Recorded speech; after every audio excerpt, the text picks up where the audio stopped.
CCJ's 1044 is brought to you by Chevron Dello Heavy Duty Diesel Engine Oil. Now there's even more reasons to choose Dello.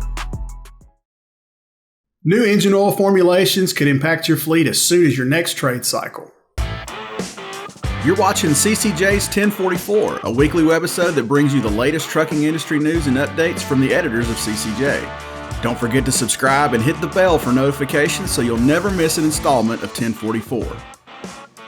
Hey everybody, welcome back. I'm Jason Cannon and my co-host as always on the other side is Matt Cole.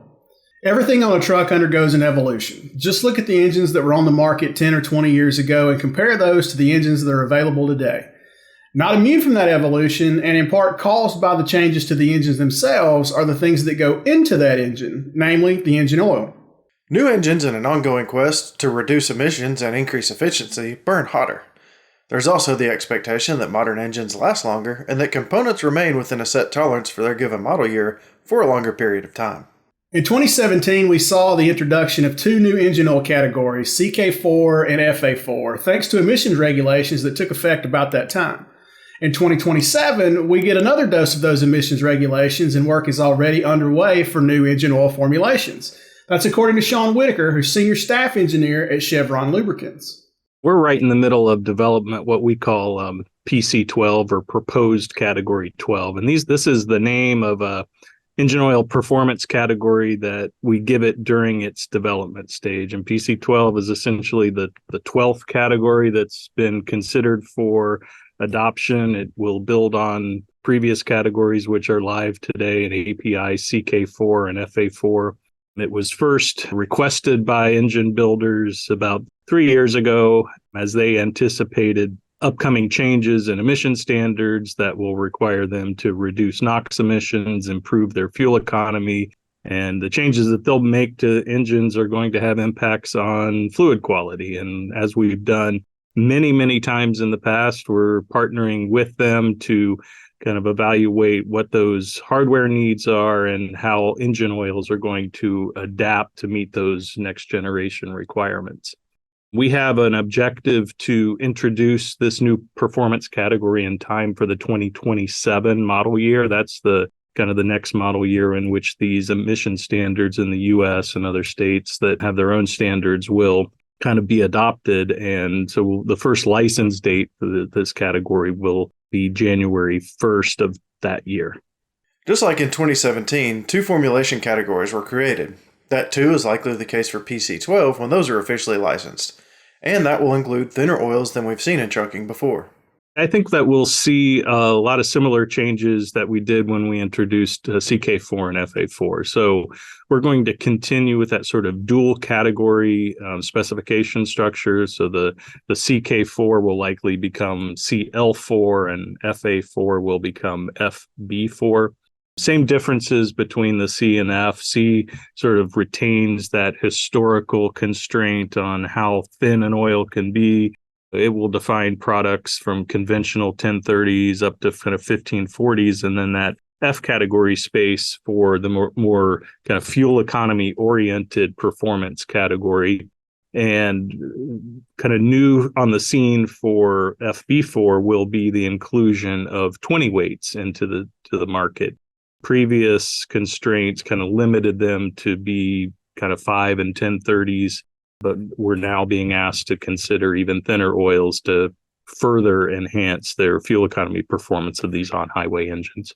The PC12 push started about 2 years ago, and in those 24 months, a lot of developmental headway has already been made. Shawn tells us more after a word from 1044 sponsor, Chevron Lubricants. These past few years have been less than easy. We've encountered challenges we never imagined we'd ever have to deal with. From makeshift home offices and video meetings, to global supply chain uncertainty, price instability, market disruptions, and everything in between. Delivering the level of services and products our customers had come to expect was difficult for all of us. We can't change what's behind us, but we can definitely learn from it. We can adapt, evolve, and take steps to reset our thinking, adapt our strategies, and restore your trust in us to better meet your needs, now and in the future. That change begins today. Today we break with convention. and introduce a rebalanced line of Dello heavy-duty engine oils. We've reduced our product line from 4 categories to 2. Consolidated and simplified, this lineup removes complexity from the manufacturing processes, enhancing price stability and supply chain reliability, so you can trust you will have the premium products you need to keep your business always moving forward.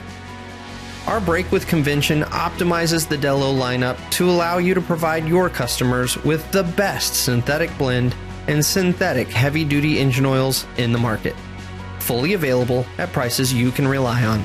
It's your assurance that you'll be well positioned to be their trusted source for proven engine protection that keeps equipment on the job, giving your customers even more reasons to choose Dello. Back in January, the standards themselves were kind of finalized to an extent that engine builders could really kind of draw a line in the sand and understand what they're going to be facing in terms of the standards. And one of, a couple things that happened then, so that the nitrogen oxide standards got significantly more stringent themselves. Just the compliance level that they have to meet is significantly lower than it is today. And even it's super low today. So it's continuing to up the ante on emissions compliance, but also the useful life requirements have changed. So today, Class 8 truck has to going to be emissions compliant at least out to 435,000 miles. So engine builders are held to that kind of durability standard. That's going to increase significantly out to 800,000-ish miles, kind of depending on the platform and the jurisdiction of who's regulating that particular product. So they're looking for better NOx control, but also better emission control durability. That's driving them to kind of ask once again for tighter chemical limits. So notably, they're asking for further reductions in phosphorus level as well as sulfated ash. And then they're also being regulated sort of in a parallel set of standards to improve greenhouse gas emissions, fuel efficiency. And so that's primarily what's driving some engine builders to consider these 20 weights, these thinner oils that are kind of one of the building blocks that allows them to meet those aggressive standards. A lot of the changes, past, present, and future, have been driven by regulation, but Shawn says they've also brought and will bring better products to market.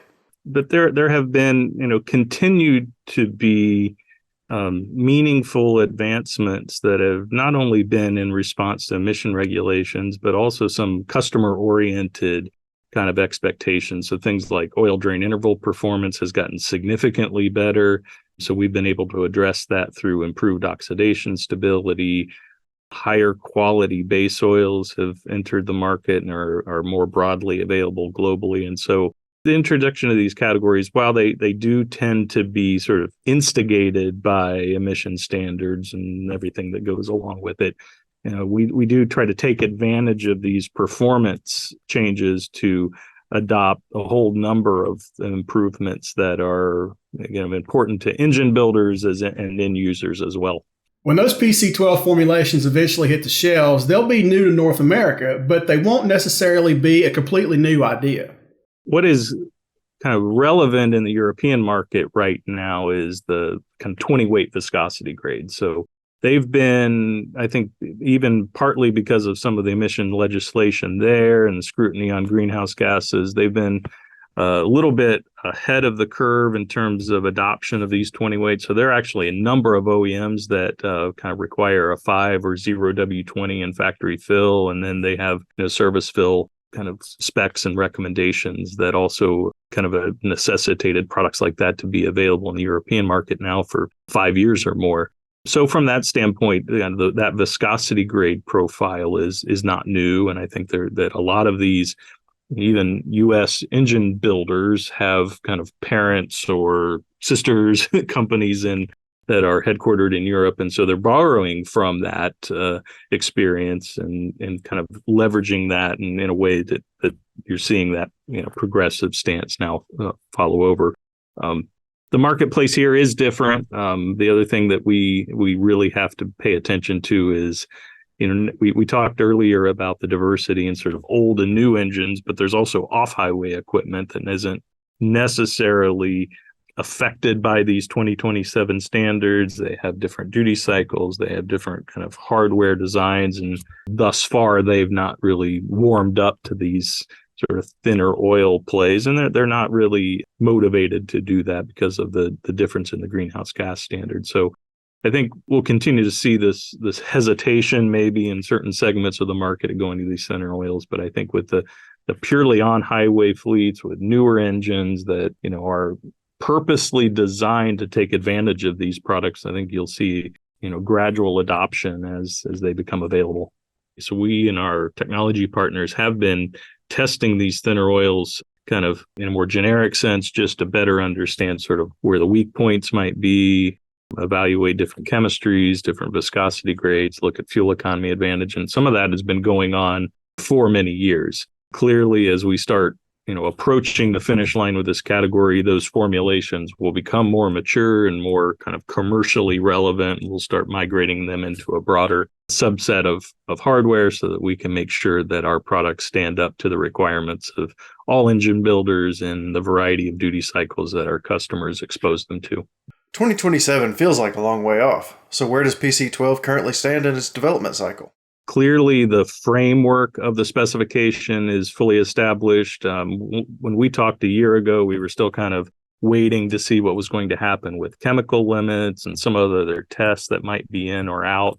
All of that is fully defined. And so we're well on our way to, I think we'll spend a majority of 2024 doing what we call precision matrices. And that is a way that we evaluate the specific tests that are in the category and making sure that they are robust and that they can deliver statistically relevant results that are a true reflection of the performance of the oil.